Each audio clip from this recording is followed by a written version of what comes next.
Hello, everyone. My name is Robin Lloyd. This is a wonderful group because we thought at first it would be 3 or 4 people for this. This is the world premiere of the dress rehearsal of One Family in Gaza. And hopefully you've read about how this got started and the incredible communication that Crystal Zevon has had with a family in Gaza. In fact, she will be available at the end to be part of the discussion.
Sometimes when I see their faces, actually, I seem to always see their faces.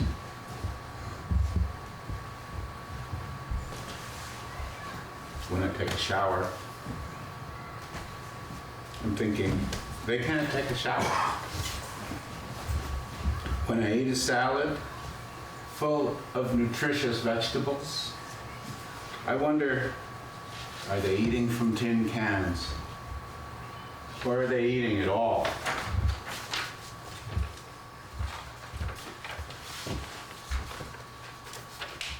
When Yasser and I began communicating, I remember how the children's eyes twinkled and their smiles were bright. They're older now, in every way. In every way.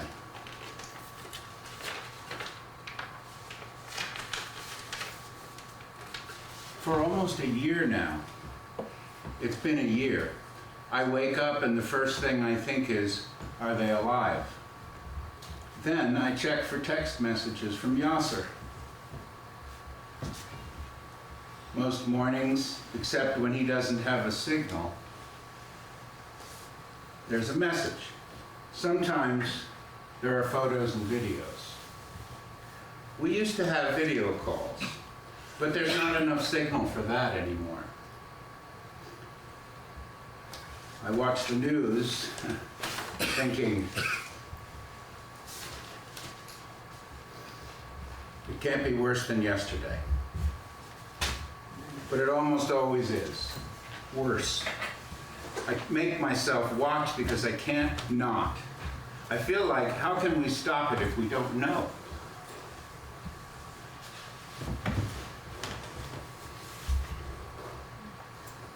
Can you hear the drones? I used to think, how can they bear it? Day in and day out, that buzzing, always overhead. always watching, always a threat.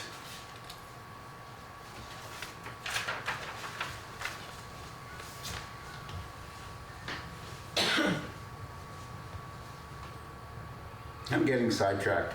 I had a plan for how to tell this story, the story of one family in Gaza. One family who, if you measure by the standard of living in Gaza, are relatively more fortunate than others. I can't believe I just said that. Where the hell can fortune come into this?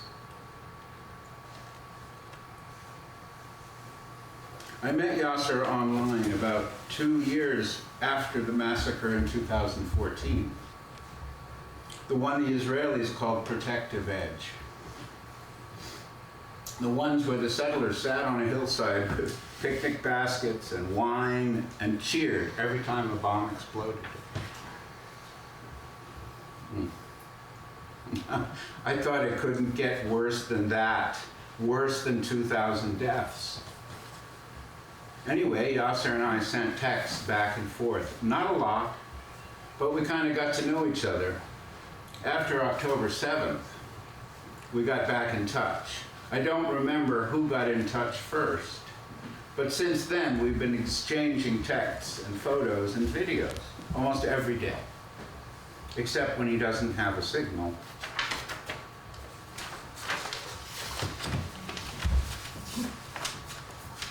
Yasser Youssef Abu Raida is now 33 years old.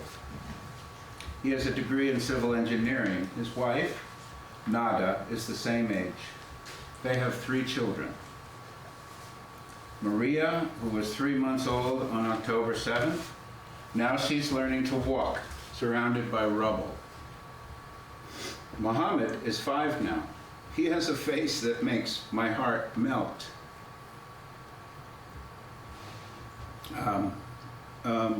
Finally, Youssef, the oldest, is 7.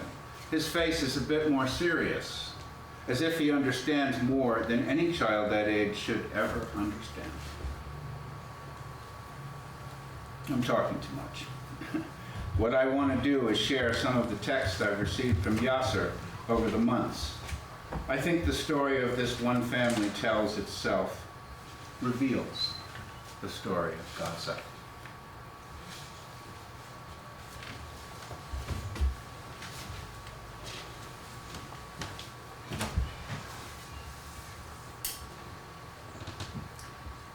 November 22nd, 2023. A 4-day pause. 50 Israeli captives were exchanged for 150 Palestinian captives. As they were being released, one elderly woman hugs her Hamas captor. We didn't hear from this woman again.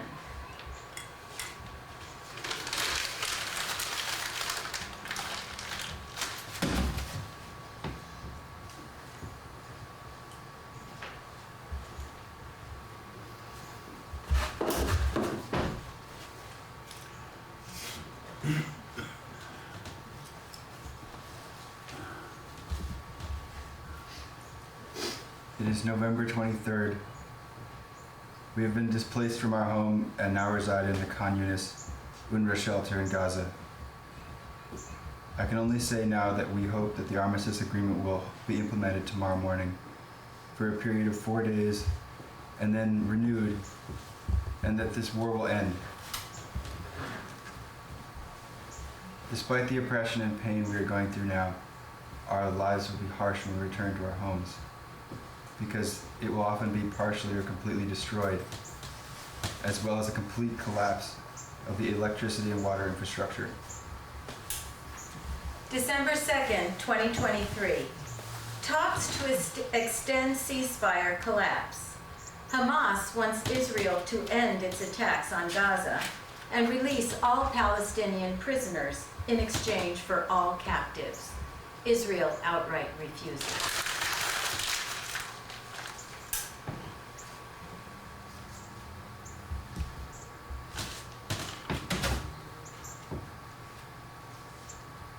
December 2nd. We had to move to a refugee tent camp in Khan Yunis, Gaza. They said it would be safer. The sounds of rockets and shells were terrifying at night. Our life is as follows. During the day, we try hard to provide the family and children's necessities. Everything we need, we go to buy. Never believe what is said about the entry of aid, because it only goes to specific people and is sold in the market at high prices. At night, we cannot sleep because of the bombing and the sounds, ambulances and civil defense. The simplest thing we must buy is water for drinking, water for bathing, water for washing clothes, water for washing eating utensils, a cup for drinking water that we also buy, water which is supposed to be available. There is an Israeli proposal to Europe to send ships to transport Palestinians. The Israelis want there to be no more Palestinians. December 10th, 2023. United States vetoes the United Nations Security Council proposal to stop the war. Hamas says they are reviewing a 3-stage ceasefire proposal by Egyptian, Qatari, Israeli, and U.S. negotiators. Netanyahu rejects the proposal. It was sometime around here that I was writing a letter to the editor about, children dying, infrastructure destroyed, hospitals bombed, etc., etc.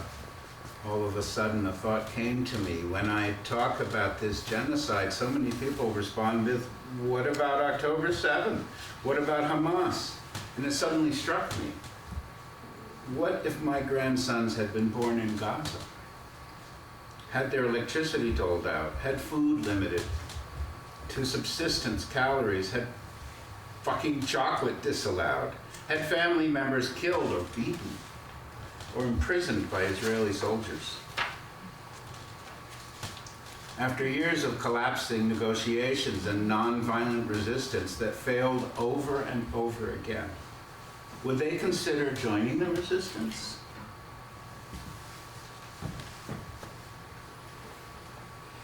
December 23rd. Hello, my friend. I'm fine, and my family is fine. But Maria has been very ill over the past 2 days, and until now, without responding to treatment. And the reason is the cold weather here in the tent. I'm very afraid for her. It took me a while, but eventually I understood that we are fine means we are alive.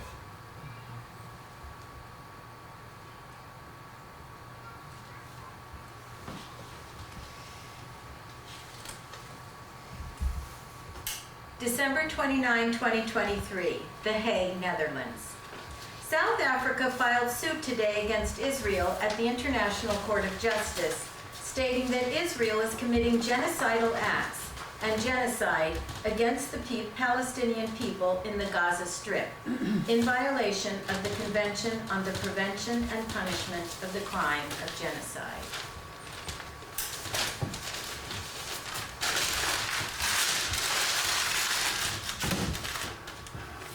January 3rd, from refugee tent camp, Rafah, Gaza. I'm now in the city of Rafah, near the Egyptian border. There is no positive news here. Our suffering increases here in the sand and cold climate due to the proximity of the sea. The children are in good health now, free of diseases. I hope this continues.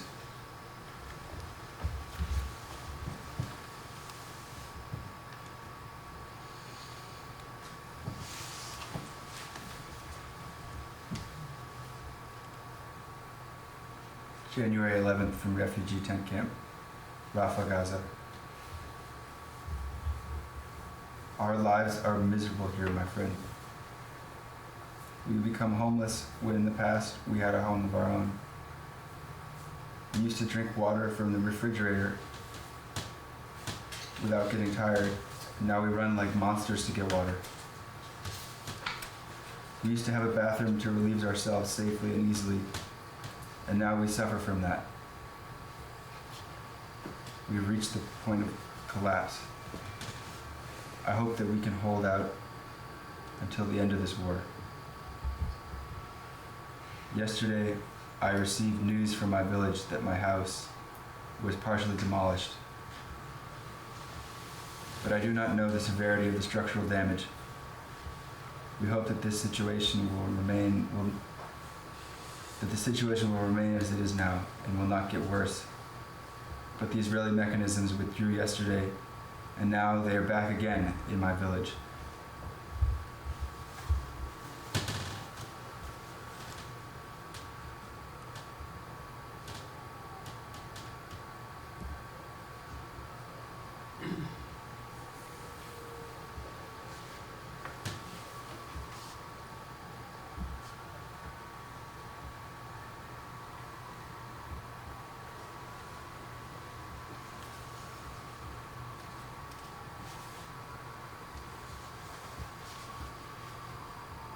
Sorry for the delay in responding, my friend.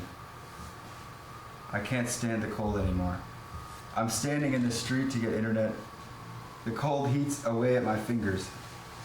As for coordination of how we can go to Cairo, it pays to Yahala Company, which was established as a transportation company for travelers coming to Gaza, also those who leave. Of course, this is a company owned by Egyptian officers in order to facilitate the exit from Gaza. This company is a cover-up for the corruption that exists inside Egypt and is considered a partner in the suffering that we are experiencing here.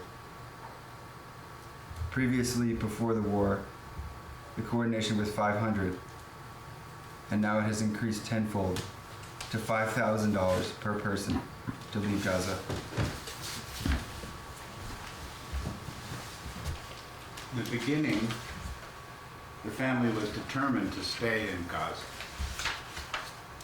If their home was damaged, they would rebuild it. They were Palestinians from Gaza whose grandparents had been displaced during the Nakba in 1948. They didn't want to leave. But after Maria was sick and close to death, that changed. They wanted to leave Gaza to find safety and peace. So I and a small group who had come together to support Yasser's Yasser's family began searching for a way out. We raised funds for travel and searched for a country to grant them humanitarian asylum. Everywhere we turned into a dead end.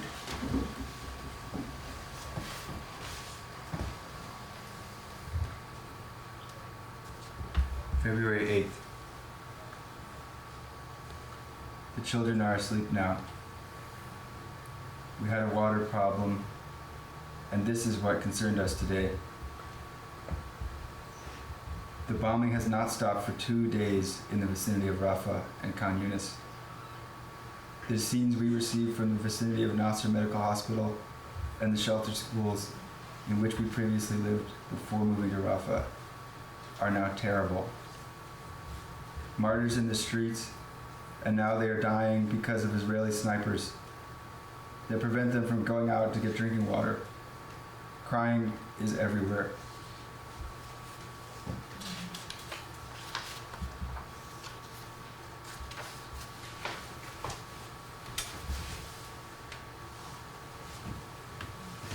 February 10th.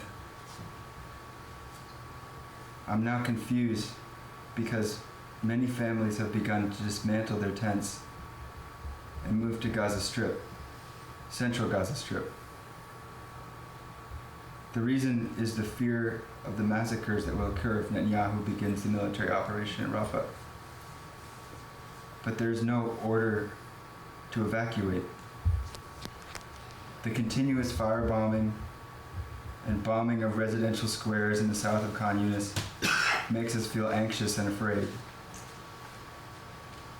Because the population here is large and the chance of escape will be very small if the military attacks. At that time, we will go out without carrying anything with us. So I'm trying to save some money to help myself and my extended family if this happens. Merchants began to take advantage of the situation and raise prices even more.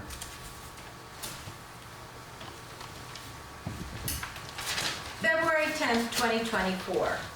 The body of Hind, a 6-year-old Gaza girl, was found days after recordings of her pleas for help emerged while she was under Israeli fire.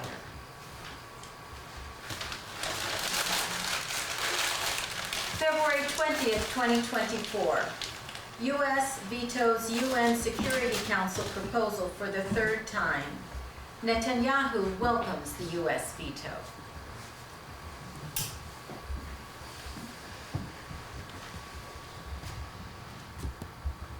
February 24th.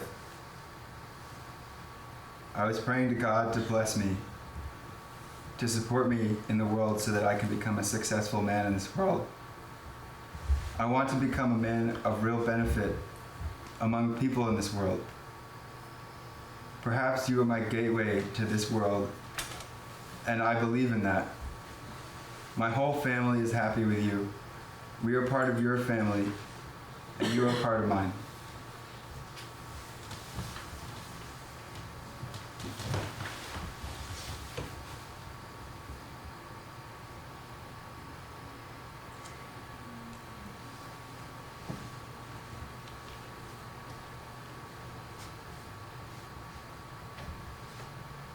February 26th.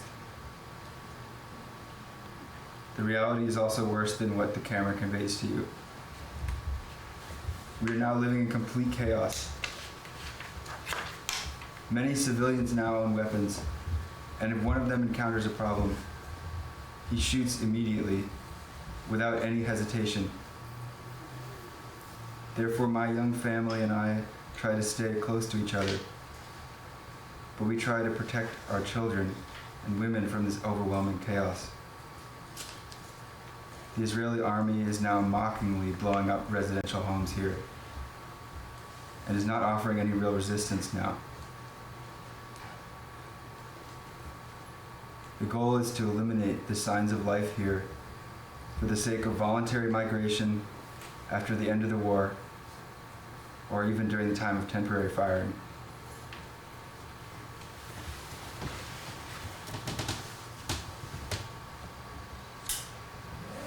February 29th, 2024. The Flower Massacre occurred when at least 118 Palestinians were killed and 760 injured after Israeli forces opened fire while the Palestinians were seeking food from aid trucks on the coastal Al-Rashid Street in Gaza City.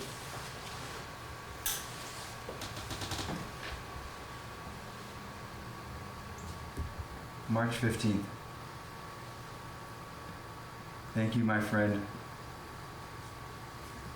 What I can say is that you convey my greetings to everyone and tell them that Gaza is no longer fit for life at all.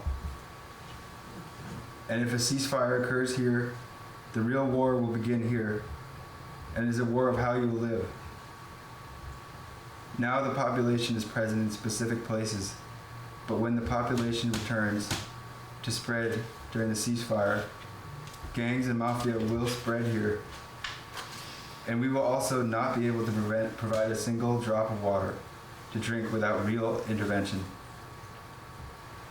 Therefore, first of all, we hope that the efforts you're seeking now will stop this genocide and also prepare for the next battle of the day, which is how we will live.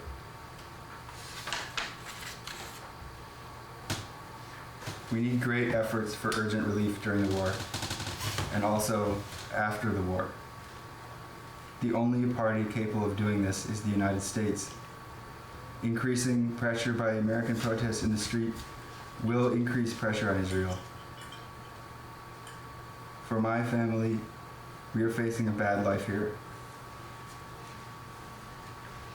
As temperatures rose here, the ground began to release the lizards, ants, snakes, and scorpions it contained. Death has now become multiple.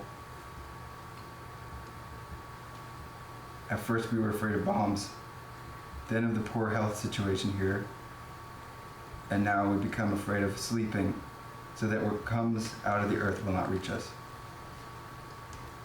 Also, the institutions that call themselves charitable here are unfair institutions. I have 20 families from my family, and since the beginning of the war, 1,000 have not received just one aid box. We hear about the entry of aid, but unfortunately we do not receive any of that aid. Therefore, anyone who has any connection with the institutions operating here should try to help my family members. Thank you all. I'm Yasser from Gaza. I'm also a civil engineer with practical experience estimated at 10 years.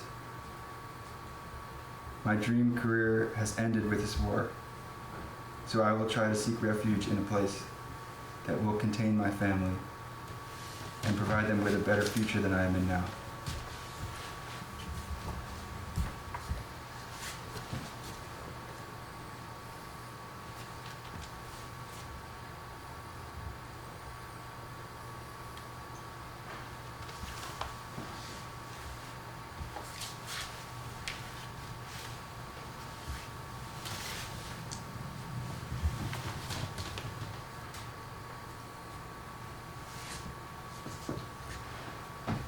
March 18th. Yesterday was terrifying here in the tents. A place in the middle of the tents was bombed, but people were told to evacuate before the bombing. Also, a short while ago, Israeli planes were flying at a speed higher than the speed of light and sound, resulting in very loud and frightening sounds that we call air turbulence. 3 times in a row this happened.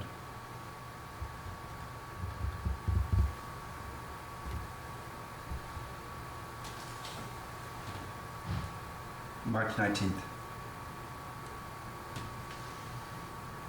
I was visiting the head of our family,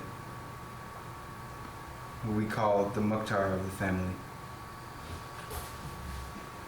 He was released yesterday after 55 days in Israeli prisons.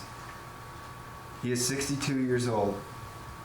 They insulted him a lot and did not respect his age. He was kept handcuffed, feet shackled, and blindfolded for 55 days, in addition to constant beatings and malnutrition. Also, just the clothes. He only wears prison clothes called an underwear. He tells us to just intensify your prayers for the prisoners there. The situation here is very disastrous and inhumane. The scenes here are horrific and cannot be described. Israel treats us as if we are animals unfit to live here. March 22nd, 2024. Sahar Akram Rayan, a journalist with the Palestinian Authority news agency Wafa, was killed with his son, Anas, in an Israeli strike as they were assisting injured neighbors. More than 100 journalists have been targeted and killed. March 26, 2024. U.S. finally abstains on a United Nations Security Council ceasefire proposal, which passes with 15 members in favor. Post-vote statements by U.S. Ambassador signal that the U.S. is still backing Israel's war. April 2024. Following the withdrawal of Israeli forces, over 300 bodies of young men, women, and children were unearthed at the Yasser Medical Complex in Khan Yunis, Gaza. According to Colonel Yamin Abu Suleiman, the bodies exhibited signs of having been bound and potentially executed in the field. Reports indicate that 2 other mass graves have been identified but have yet to be excavated. April 4th, 2024. Former President Donald Trump says that, quote, Israel needs to finish what it started, close quote. April 19, 2024. U.S. Secretary of State Antony Blinken said he has made determinations regarding accusations that Israel violated U.S. laws that prohibit providing military assistance to individuals or security forces that commit gross violations of human rights. Months ago, however, a special State Department panel recommended that Blinken disqualify multiple Israeli military and police units from receiving U.S. aid due to allegations of human rights violations. Blinken has not taken action.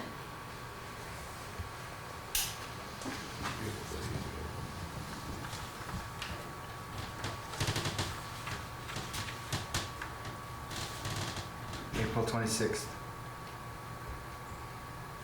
The impact of this genocide that happened and is still happening here will continue for years, and perhaps new steps and procedures will be found to guarantee the establishment of a Palestinian state.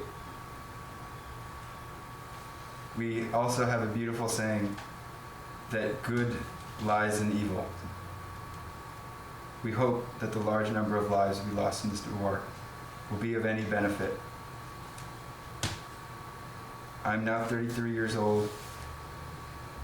From my birth until now, Palestine has been going through the worst conditions. I've never seen such a beautiful day in my life. I dreamed of traveling and moving freely, completing my university studies, obtaining advanced degrees, and learning about other cultures and languages. But unfortunately, I did not achieve any of these dreams. I am a negligible part of the youth whose dreams ended without realization. But when I look at your society, I feel hope again. For example, you and your friends, despite your old age, now have the spirit of youth and defend the truth. I love this positive energy from you. So if the war ends, I must travel and reach you in order to learn and get a part of what I dreamed of. That person loves humanity, multilingualism, and cultures.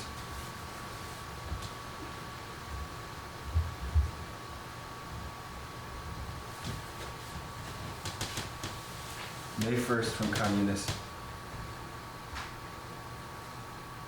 The bad news is that my cousin is still trapped under the rubble. He was martyred 2 days ago, and no one can reach the place where he was targeted in northern Gaza.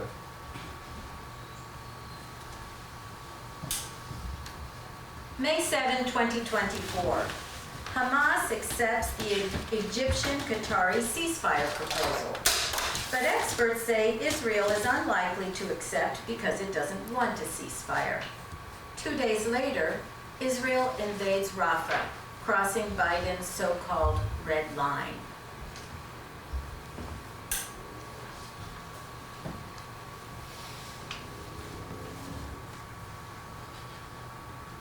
May 7th. We are closer than ever to the end of this war. What the American CIA director did during the past 2 days is the reason for the success of what is happening now in Egypt.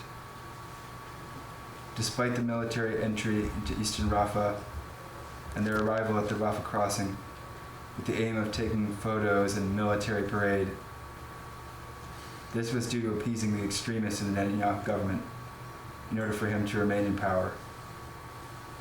And it is also a success card for Biden for the elections. The next hours are crucial. We hope this life will end. I want to think positively. I'm tired of this situation.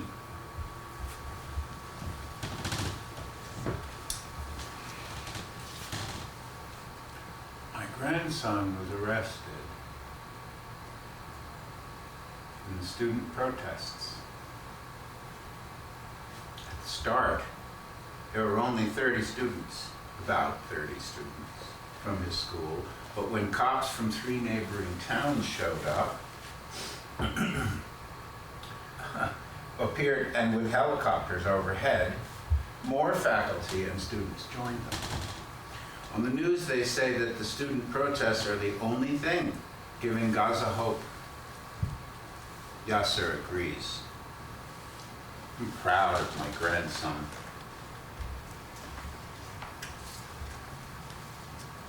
I think the thing that kills me the most is hope.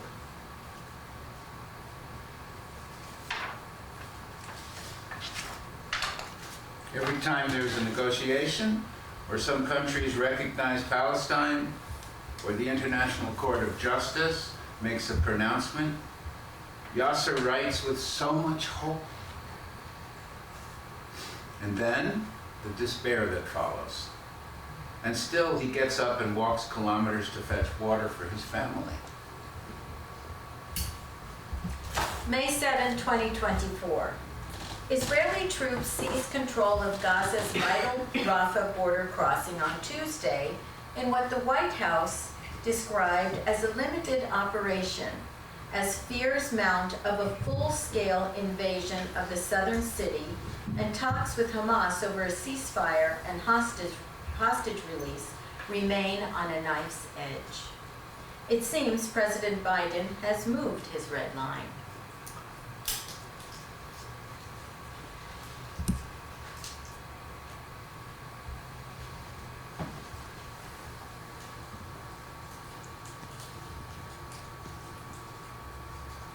May 11th. It seems I forgot to tell you. Nada's nephew was killed by being targeted by a tank shell, and he is now 17 years old. Unfortunately, he lost his life, and he did nothing wrong.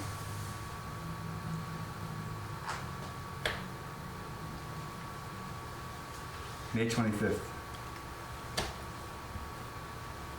Now we hope to implement the international criminal resolutions because this means ending the war. At least, even temporarily, to allow us to return to our homes. Along the International Criminal Court's decisions is to open all land crossings with the Gaza Strip. We are looking forward to this announcement. It seems hope brings eternal.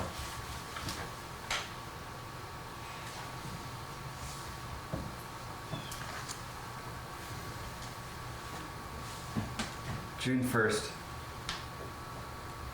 Yesterday we talked to my mother by FaceTime. Recently, Yusuf no longer eats the food we make. I asked my mother to ask him why you're not eating, Yusuf. He looked at my mother and told her that his mother's food is not delicious.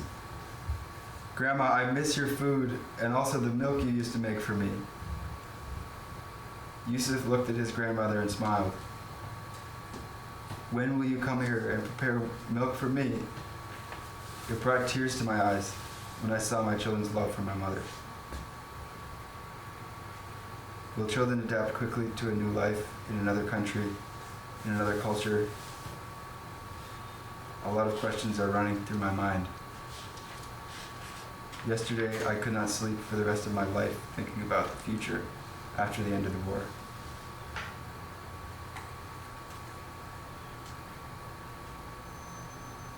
June 2nd.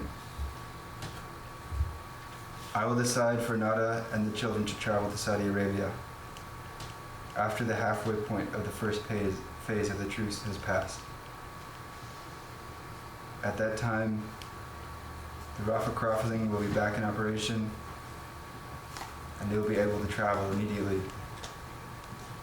The next stage is crucial. but I must be prepared and also anticipate all outcomes.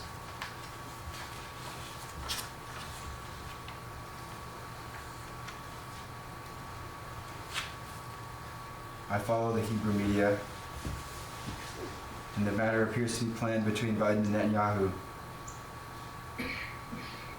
The strange thing is that after Biden's proposed announcement, Netanyahu received an invitation from Democrats in the United States to hold a conference in Congress.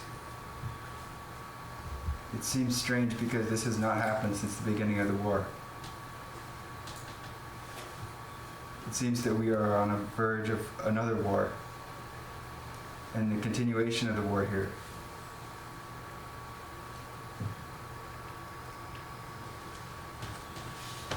June 7th. Every day that I live here in Gaza, I am amazed at the way the Israeli army enters residential areas here. Also, the size of the technology used is very impressive, and the great support provided to them from the Western world, as well as the support of some Arab countries for them, is a dangerous indicator of what is happening here in the regional plans that are being implemented. Israel entered Rafah from the Egyptian side. That is, it used the Egyptian wall to protect its back while entering Rafah. And the northern part of Rafah was exposed, and this allowed everyone affiliated with Hamas to leave. This is evidence that it does not want Hamas members, but rather wants to destroy as much of Rafah as possible. The scene was terrifying tonight. Many families are fleeing from the south of Khan Yunis to an unknown road now. Fortunately, our current location is in the middle area of Khan Yunis.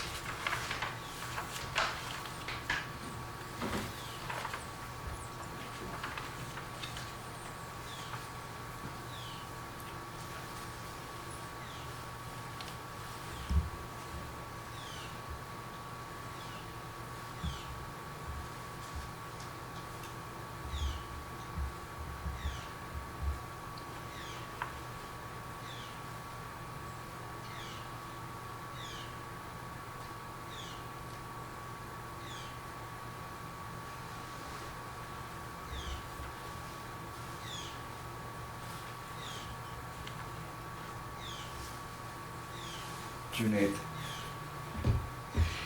The situation here is very dangerous. The artillery shelling east of Deir al-Balah, that is, north of Khan Yunis, is violent and has not stopped since sunrise today. Today will be hot at all levels. We hope that the forecast will be positive. July 31st, 2024, Tehran, Iran. Hamas's chief negotiator for the Qatari-brokered ceasefire talks with Israel, Ismail Haniyeh, was assassinated today. Iranian and U.S. officials believe Israel assassinated him, but Israel has said nothing. August 7th, 2024. Pro-Palestinian protesters interrupted Vice President Kamala Harris during a campaign rally in Michigan, chanting, "We won't vote for genocide."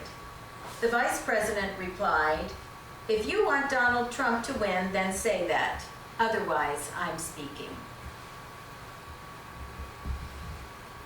I just report the news, I don't make it. August 13th, 2024. Netanyahu reportedly hardens his negotiating team's position, insisting that Israel keep control of Gaza's southern border, a new condition. He also insists on security checkpoints to search Palestinians trying to return to their homes in northern Gaza.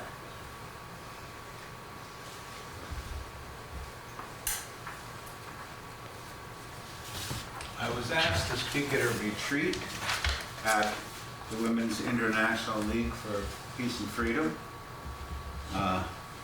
So I asked Yasser to write something for me to read.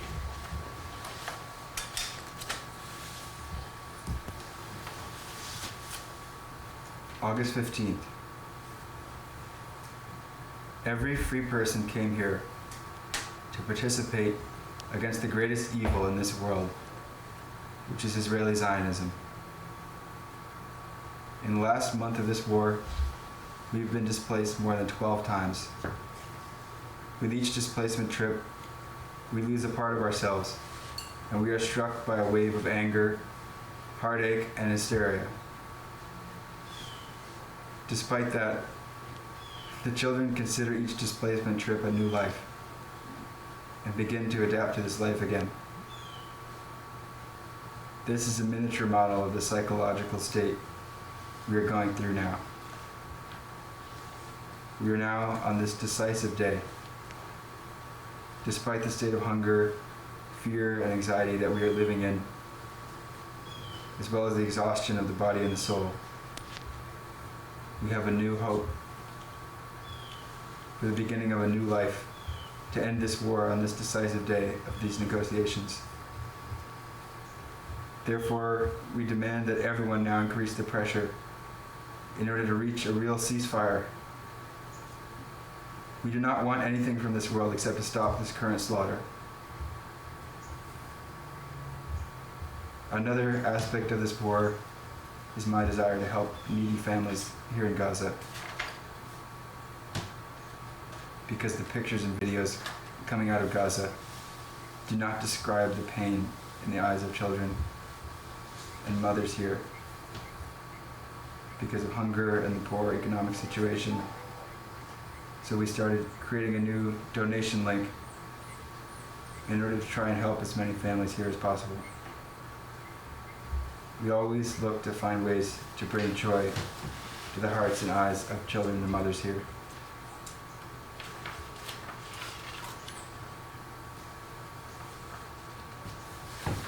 We are always confident in what you give us, whether it is material or moral.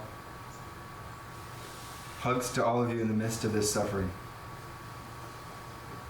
Life does not end, and it continues despite this death and hunger here. August 15th, 2024. Over 100 Israeli settlers attacked the Palestinian village of Jeet in the West Bank today, killing one Palestinian and burning cars. Israeli newspaper Haaretz reveals that an Israeli army unit was nearby during the 4-hour attack and did nothing to stop it or to arrest the attackers.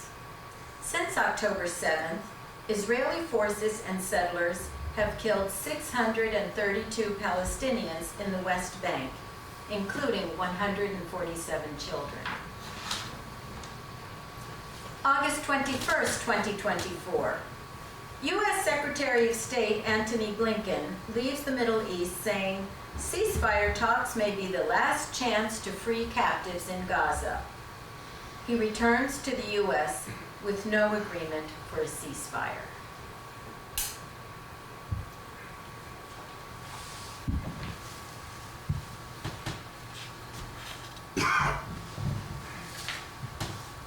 August 21st, from Al-Mawasi. There is an advance of Israeli vehicles now in the port of Khan Yunis, near the port of Carrara, the sea tongue. The situation is very dangerous here in Mawasi.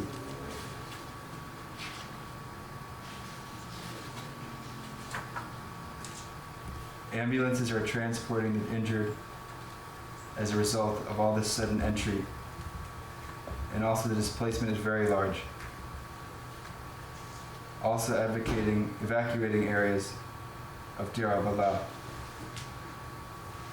My family has spent many nights on the streets now because of the displacements, and there is nowhere in Gaza to go. They tell us to leave, but we don't know where to go.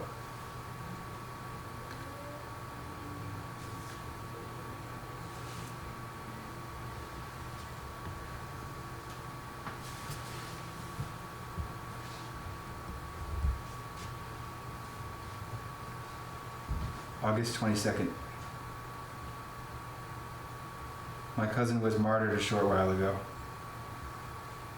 The situation is very dangerous. Danger is coming to solve someone here.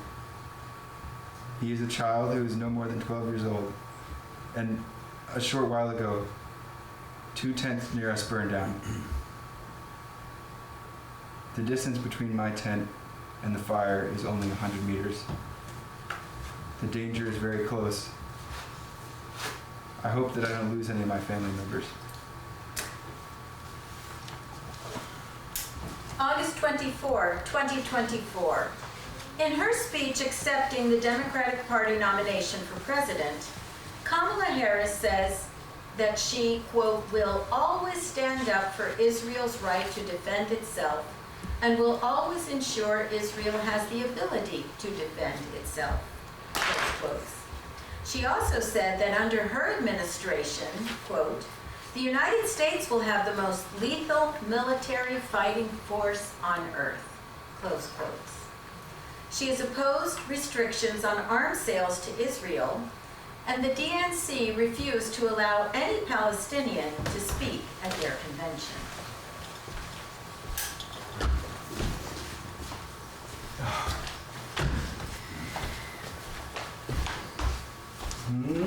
No! No!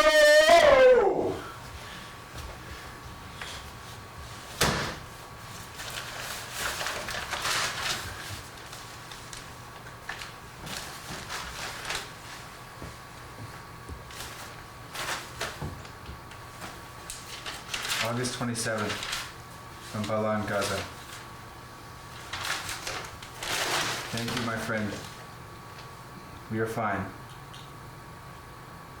I don't go out much because of what happened in Balans, with the bombing of the car in front of the coffee shop where I always sit. The situation is very dangerous here. I don't know what I can do now except reduce movements outside the camp, only when necessary.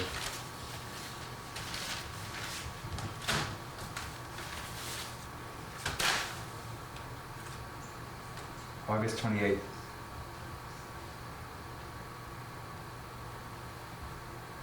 Your prayers for us in these times are needed more than ever, my uncle. They bomb everything they want without any consideration for the overcrowding here. I hope that I don't lose anyone from my family. I'm grateful for you for this blessed effort. You are the future of my family.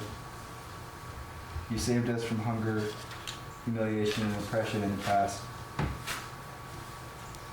And you are still doing so. And I'm confident that you will do so in the future as well. Nothing is impossible.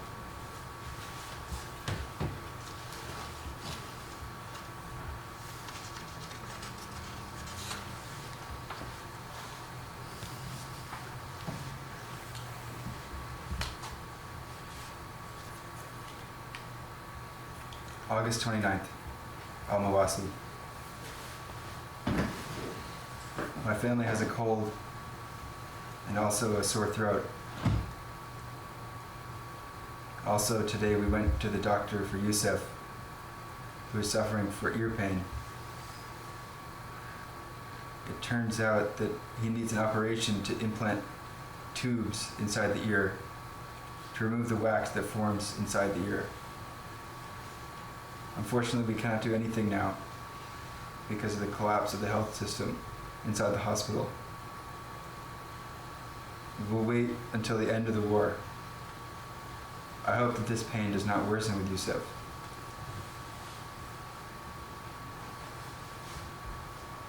August 31st.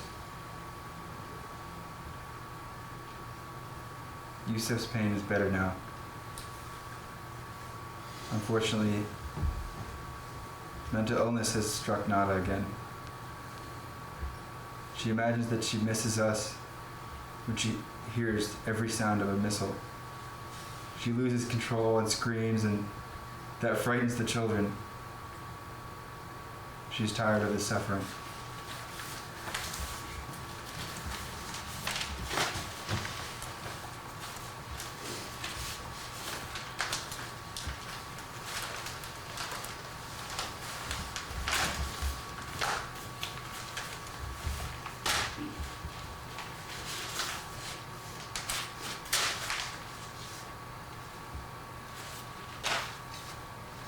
how will they walk the kilometers to get water? How will he go on his daily search for food? How? How? Why? Can someone just tell me?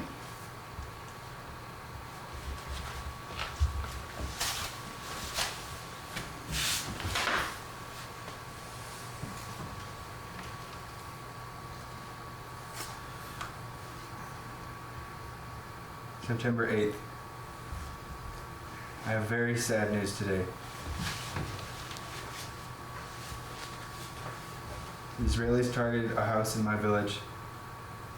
The number of victims was 13. 7 of them from my Abu Rida family. My father and my 2 brothers are there with my brother's family sleeping in our house. I did not go with them because of Nada's illness, but I'm always worried about them, especially when I hear that there is an attack in the village of Kuza. I will send you photos. My father and brothers are there with them.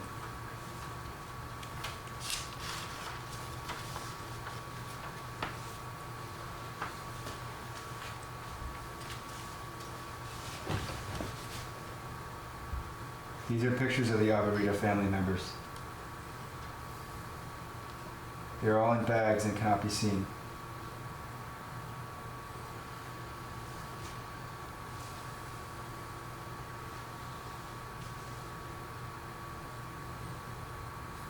September 26th.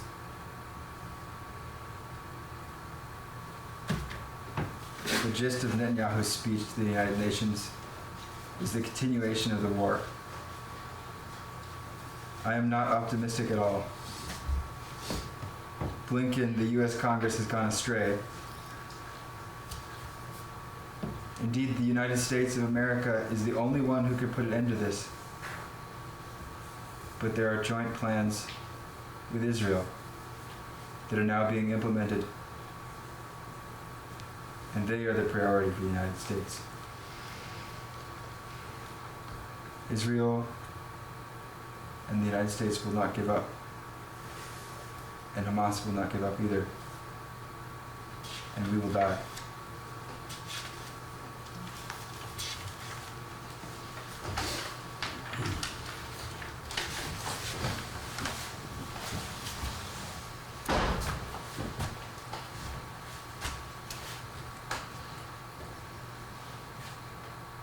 And so it goes.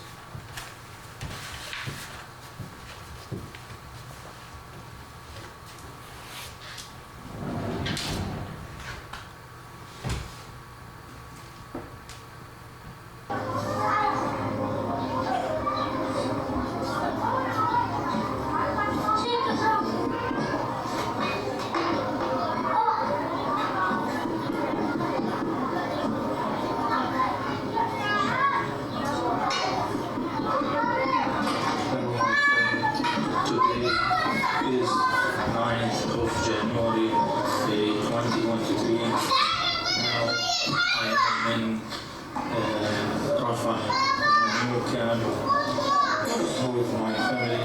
I built 5 tents for my family.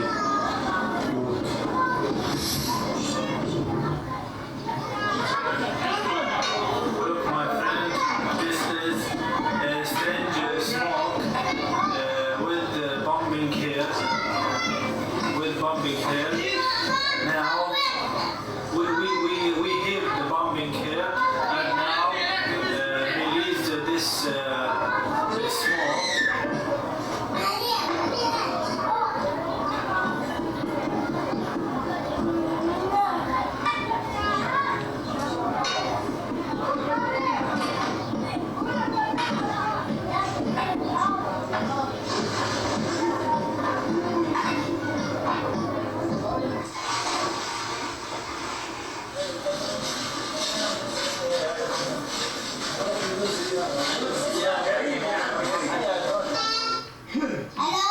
Krista, I hope I hope you are you are okay.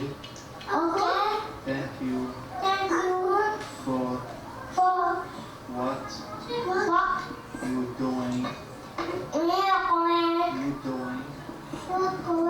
you're You doing. going You doing for us. for us. Inshallah, Inshallah, we will see you. we will We will see you. see you.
So, should we start with questions, or would you like to say something before? Well, I'll say a little something.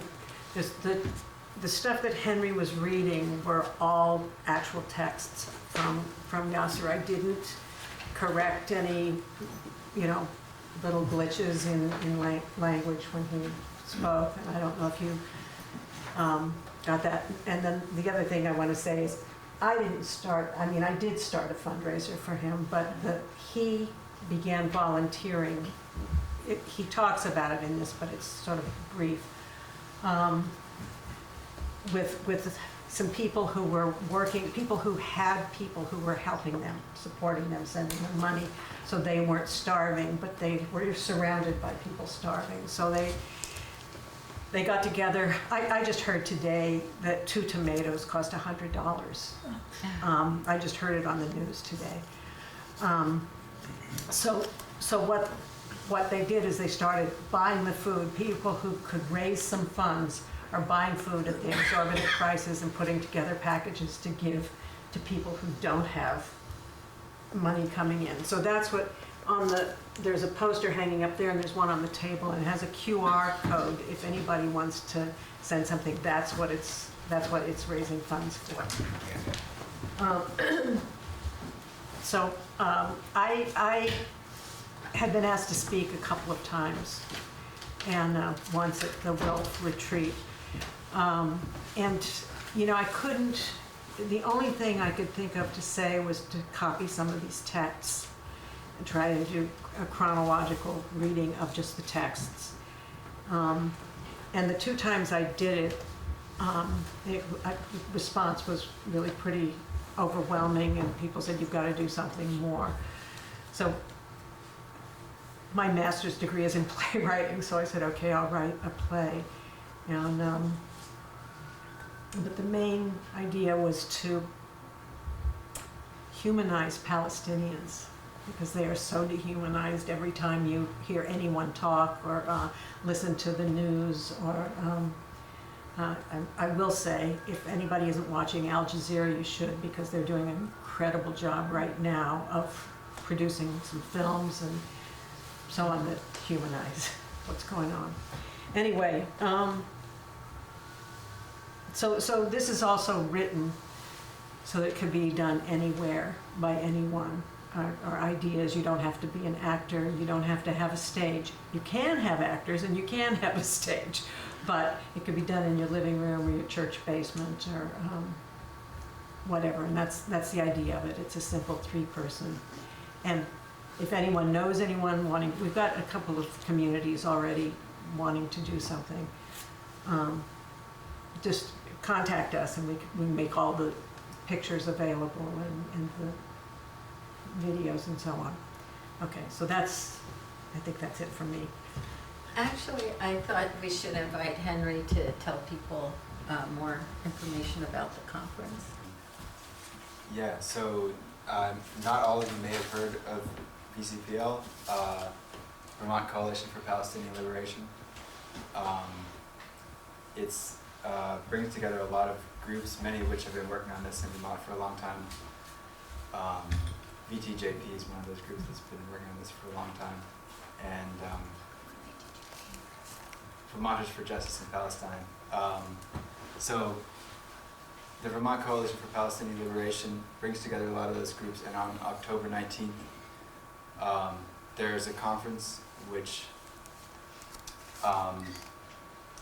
there's 2 plenaries and 10 workshops, and the workshops range from kind of the basics to things as in-depth as looking at the lessons of MST in Brazil, which is the landless workers movement, which occupied enough land to feed 1 million people.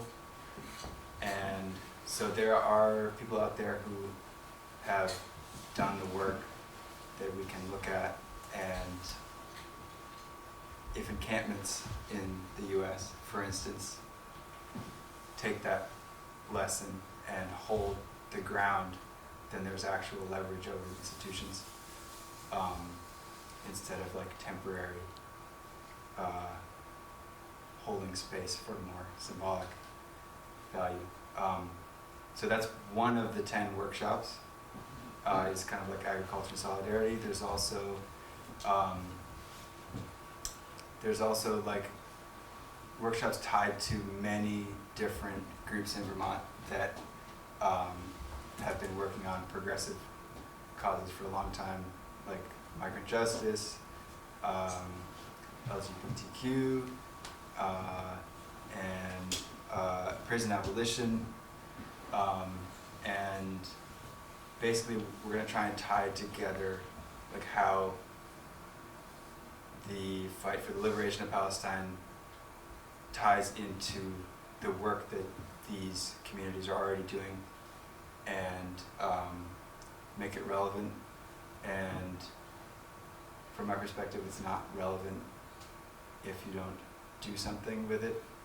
And so the point of the conference is to have each of these workshops have things that people in those communities can be doing, and there's going to be things that are particular to those communities, and then also things that need all of those communities together, like apartheid-free communities or BDS, which the conference will have like many different perspectives on how that relates to the work that so many people are already doing. Okay.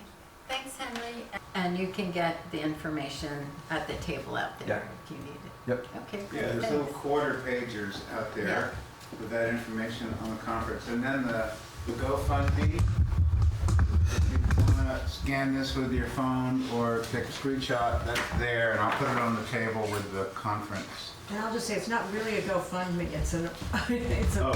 a New Zealand Yes. that doesn't You have anything to do with Mark understand Zuckerberg. Okay, great. So does anyone have questions for Crystal or Deepak? So I just want to say, we probably already perceived, but the well-chosen photographs in the right places in the script are just so powerful. It makes a huge difference to the script readings in front of them. Thank you. Anyone else?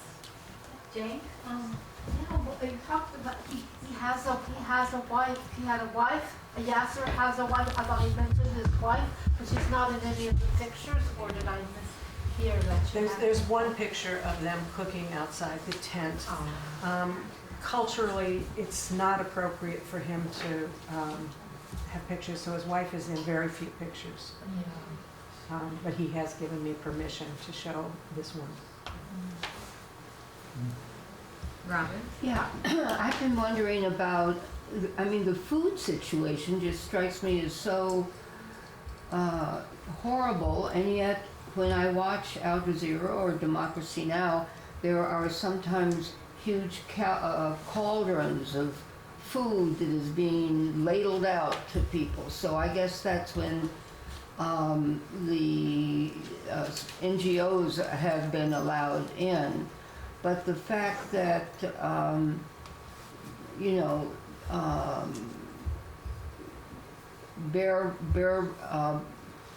fist capitalism applies everywhere else, and these are all Palestinians charging each other lots of money, but it's all controlled by the Israelis. You know, it's just, I just can't understand it. I don't know. Here's what my understanding is after asking lots of questions and also having the same confusion.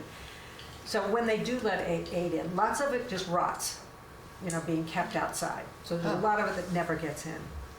But when something does get in, it's first of all, there's a charge by the Israelis for entering. Then they go to a warehouse and there's a charge for unloading at the warehouse. And all this is Israeli.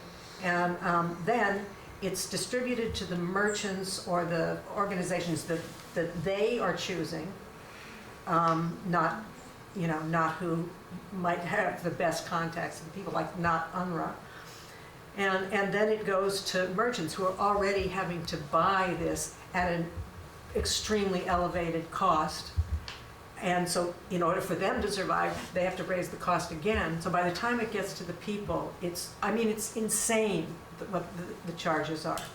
Like I said, $100 for 2 tomatoes. And I think that's an exaggeration when I first heard it. Who has that money? I mean, because no one has jobs, so how? The only people who have that money are people who are receiving money like we've been collecting for Yasser's family.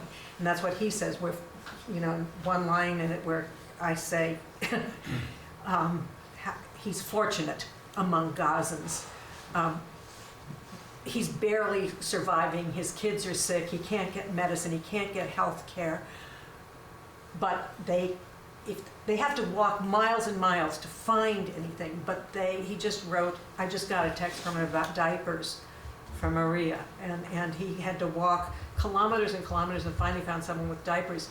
And he said he bought a pack of 40 diapers, but most people were there getting 1. So it's, so what they've done with this organization is they're buying the food that's outrageously expensive and packaging it so people who have absolutely nothing will have something. And it's the only way they've found, and that's internal. So, the food that's coming in, it's hideous. How do you get the money to them? We raised money for them to leave Gaza. And there's some wonderful donors here who were part of that effort. And then we couldn't get it to them. And we had the path at that time to get them out of Gaza to Cairo. We didn't have a country that would accept them after that, which is another roadblock. But we couldn't get the money to them, and I had it in a bank account here. Finally, we found, and the United States Treasury will fine any bank that tries to send anything to Gaza, so there's no way to get it out. Well, how do you get money to them for food? So we finally found someone who came to his Facebook page who lives in New Zealand. And from New Zealand, they can send money to Gaza. So I would send money incrementally because we didn't want anything to be flagged. So we sent to her, and then she would send it on to him because she could do that from New Zealand. The Bank of Palestine still exists. It's not, there used to be, and I think there still are, some ATMs where you can withdraw money, and PayPal, he's lost his account several times, but then he gets it back. So it's all a, sort of catch as catch can system. It's electronic, right? Yes. Okay. Yeah. So that's kind of how it is. I mean, it's my job for months was just trying to find a way out of Gaza and then to find a country that would accept them. I found 3 countries that would accept them and grant them humanitarian aid, but they have to have a visa to get those countries. And if they got to Cairo, they're not Egyptian, so they can't get a visa from the, you know, it's just a total. And by that time, people who had gotten to Cairo were being sent back because they were only allowed 30 to 45 days to stay in Cairo and find a way out. I mean, every place you look, there's a roadblock. So they had no, and then by the time he had, his wife had relatives in Saudi Arabia. And so they thought, well, he could at least get her and the kids to Saudi Arabia. Well, then the Rafah crossing was destroyed. And so all hope of leaving Gaza was then abolished. And they didn't, it's important to know that they don't want to leave Gaza. That's their home. They wanted to stay. They were willing to do whatever it had to do. He just sent me some videos from when the November 4-day truce, pause. In his village, they had water tanks, water storages, which had been bombed and destroyed. And they went back during that 4 days, and the way they spent the 4 days was repairing these water tanks, which are now destroyed again. But they're looking for the, you know, his family went back, and as you heard, 7 members were killed. I heard about that bombing on Al Jazeera before he wrote me about it. Anyway, you know, but they just go back and they rebuild, you know. And it wasn't until his children were on death's doorstep that he even considered leaving. So, anyway, you know, this is all. I decided to do this because I thought, you know, it's another way to look at it. There's people, you know, we're out in the street. I'm out in the streets. I'm, you know, breaking down the doors in Congress. I'm, you know, and I know that many of you are too, maybe all of you. But I thought this personalized it. This is one family, just, and as we say, one family who's fortunate. So. Crystal, why did you decide to have Duncan do your part? Male instead of a female?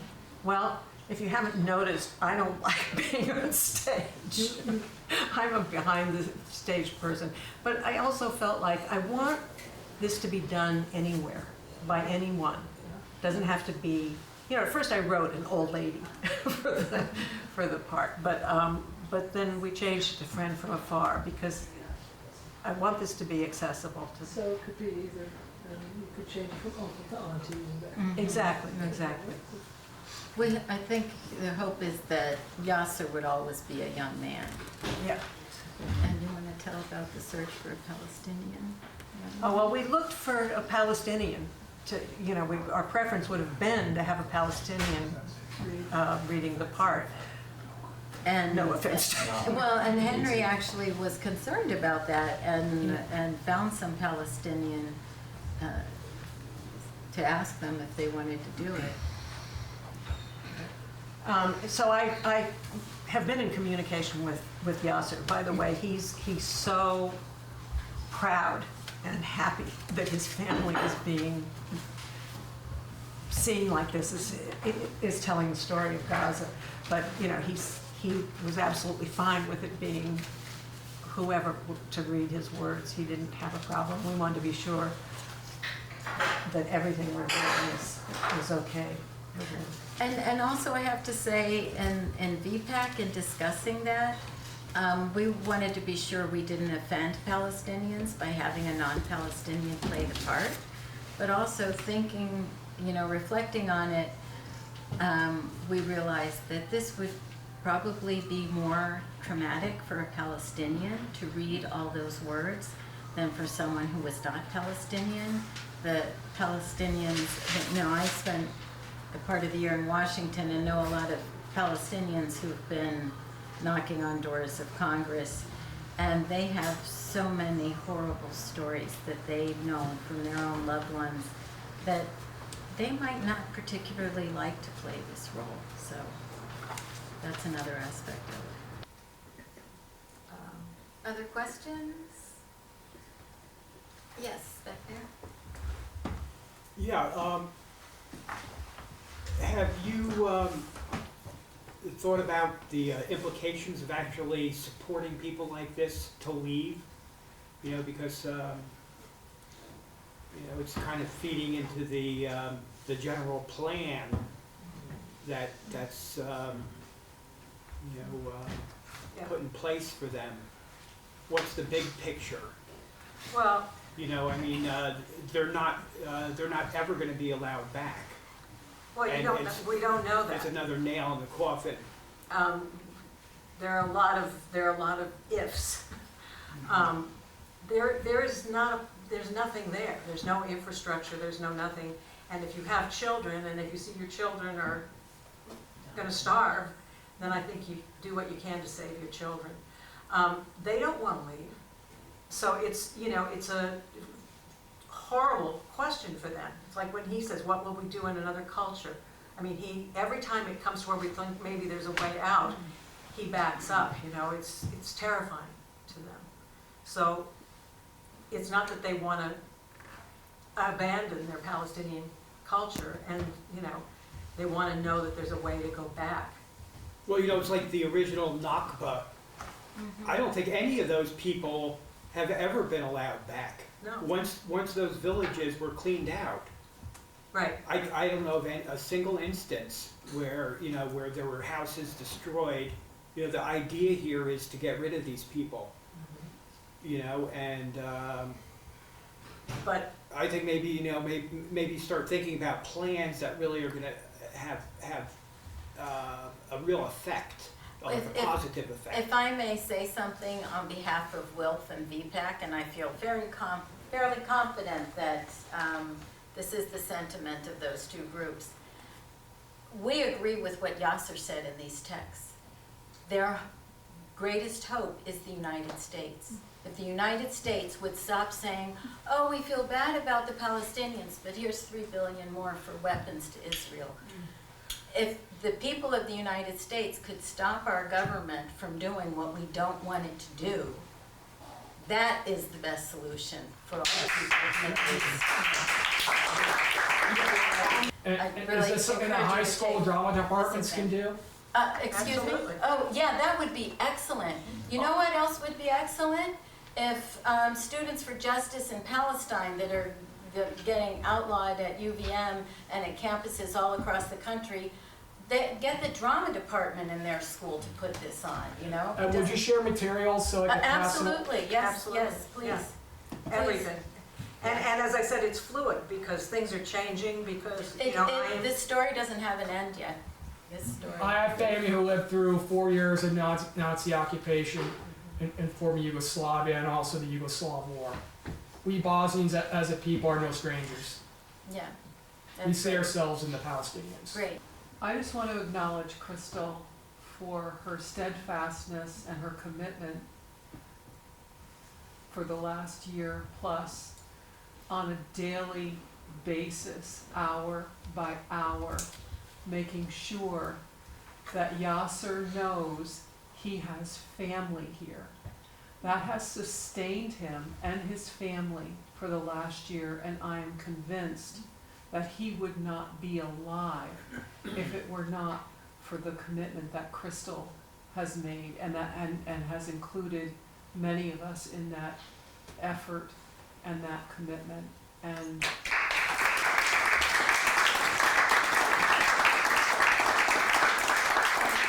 Question there? Crystal, in some of the pictures that are being released, short videos,